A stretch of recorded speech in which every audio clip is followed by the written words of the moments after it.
আসসালামু আলাইকুম, সবাই কেমন আছেন? আলহামদুলিল্লাহ আমি ভালো আছি। চলে আসলাম ছাদে। আজকে গাছে খাবার দিব। এই যে দেখেন, এখানে ভাতের মার চাল ধোয়া পানি নিয়ে আসা হয়েছে। এইগুলো আজকে আমরা দিব। লাউ গাছে, বিশেষ করে লাউ গাছে দিতে হয় এবং দেওয়াতে আলহামদুলিল্লাহ খুব ভালো হয়েছে। তো আমরা আজকে এইটা নেই না, এটা কতদিন হয়েছে? 4-5 দিন তো হয়ে গেছে। এটা এখন দেওয়ার উপযোগী হয়েছে। এখন আজকে আমরা দিয়ে দিব। মাঠটা শক্ত হয়ে গেছে, একটু ঝাঁকায় নেই। এই বালতির মধ্যে আমি পুরোটাই ঢেলে দিব।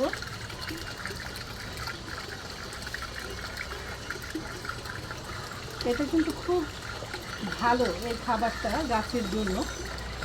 গাছ খুব হেলদি থাকে আর খুব তাড়াতাড়ি লাউ গাছটা দেখলাম পাতাগুলো খুব তরতাজা হয়ে গেল। এখন আমি নিয়ে যাচ্ছি এটা। আর ওর মা কই? ওর মা এই তো মিক্সড হয়ে গেল গাছের খাবার। এখন সিম গাছে দিয়ে দিব, লাউ গাছে দিয়ে দিব। এক মুখ দিয়ে দিলাম। এই পানিটা দেওয়াতে খুবই উপকার হয়েছে না আমাদের। সিমটাও মাশাআল্লাহ দিলে খুব ভালো হয়েছে। তা আমি তো আশা ছেড়েই দিয়েছিলাম যে গাছে মনে হয় আর ফল আসবে না, সবজি হবে না, কিন্তু মাশাআল্লাহ দিলে পুরা গাছ জুড়ে, দেখাও একটু, পুরাটা গাছ জুড়ে, এইদিকেও, এইদিকে, এই যে উপরে পুরাটা জুড়েই সিম হয়েছে আলহামদুলিল্লাহ। এখন লাউ গাছে দিয়ে দিব। আর এই লাউ গাছটা মাশাআল্লাহ দিলে খুবই ভালো হয়েছে আমাদের। মাশাআল্লাহ গাছে খুব সুন্দর মুকুল এসেছে। দেখা যাক এবার এই গাছে কেমন ফলন ধরে। তো প্রতিনিয়ত গাছের খাবার দিচ্ছি, গাছের যত্ন নিচ্ছি এবার আমি। তো সবাই দোয়া করবেন গাছের জন্য সুন্দর আম হয়। 3 গ্যালন খাবার এনেছিলাম গাছের জন্য, সবই দেওয়া হলো।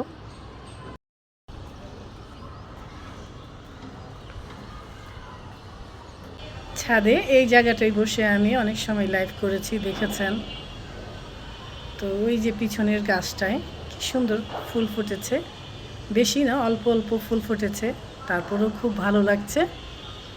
আমার এই জায়গাটা খুবই ভালো লাগে, পছন্দের একটা জায়গা এটা। মাশাআল্লাহ দিলে এবারের গাছগুলো খুবই ভালো হচ্ছে, তরতাজা হচ্ছে, খুবই সুন্দর টমেটো ধরেছে। লাউ পাতাগুলো মাশাআল্লাহ বড় হচ্ছে। এই পেয়ারা গাছের ডালপালা আমি কেটে দিয়েছিলাম, দেখেন ছোট্ট ছোট্ট পাতা হচ্ছে। আজকে সূর্যটা কি যে সুন্দর লাগছে।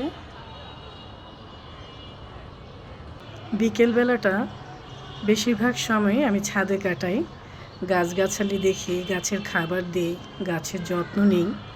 এই তো চলে এসেছে আমার রান্নাঘরে। আজকে করলা ভাজিটা আমি মেখেই বসিয়ে দিব। পেঁয়াজ কাঁচামরিচ দিয়ে দিয়েছি, সাথে দিব হলুদ আর লবণ। আর রান্না করব মুরগির মাংস। আমি পাতিলা বসিয়ে দিয়েছি, তেল দিয়ে দিচ্ছি, পেঁয়াজ কুচি দিয়ে দিচ্ছি, দিয়ে দিচ্ছি আদা রসুন বাটা, জিরে ফাঁকি দিয়ে দিচ্ছি, অল্প করে পানি দিয়ে দিলাম। মশলাটা একটু কষিয়ে নেব। কাঁচামরিচ দিয়ে দিচ্ছি। একদিকে মশলা কষানো হচ্ছে, আরেকদিকে করলা ভাজিটা হয়ে গেছে। এখন মুরগির মাংসটা দিয়ে দিচ্ছি। আজকে আমি ফার্মের মুরগি রান্না করছি। দিয়ে দিচ্ছি গরম মশলা, দিয়ে দিচ্ছি ছাদ বাগানের ক্যাপসিকাম।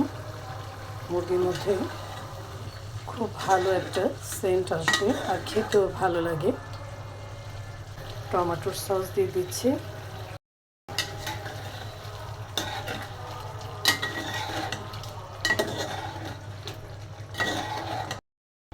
দেখি মুরগির তরকারির কি অবস্থা। ক্যাপসিকাম দিয়ে মুরগির তরকারি রান্না করেছি, আর করেছি করলা ভাজি, লেবু কেটে নিয়েছি। আর আম্মা পাঠিয়েছে সরপুঁটি মাছের তরকারি। এখন এটা ভালো করে জাল দিয়ে নিচ্ছি। ভাত বসিয়ে দিলাম। সবাই ভালো থাকবেন, সুস্থ থাকবেন। এখন আসছি, আল্লাহ হাফেজ।